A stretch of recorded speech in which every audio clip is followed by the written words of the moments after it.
ស្រឡាញ់ខ្លាំងមិនគួរមានរនាំងខាំងខាន់ក្តីស្នេហ៍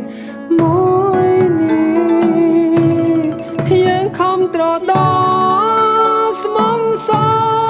បែរត្រូវបងវាយចិត្តយើងទាំងពីរឲ្យឃ្លាតជីវិត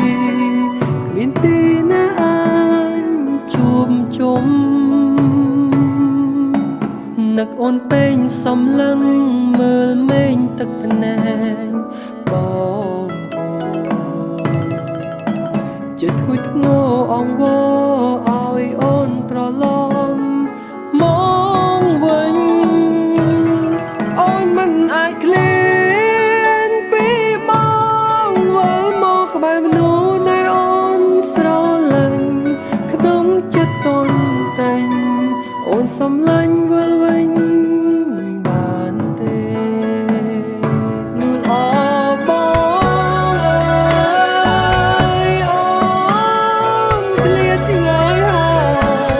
គ្មានសង្ឃឹមឡើយបានជួបត្រាញ់ត្រៃដងទីបេះដូងមួយនេះដូ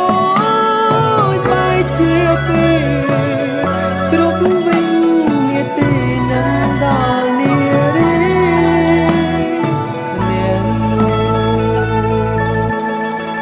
ចាប់ពីថ្ងៃនេះទៅបងត្រូវរៀនรู้ម្នាក់ឯងភាពសោកសង្ហែងឲ្យបងបានស្គាល់ពីភាពឈឺចាំបងនឹងធ្វើខ្លួនឲ្យអូននៅកំដរក្នុងភាពស្ងំស្ងាត់បើមានឱកាសអូនធ្វើជាមនុស្សល្អបងទីមនុស្សល្អ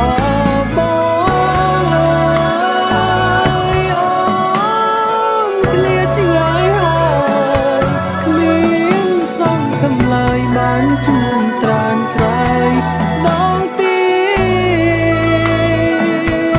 បេះដូង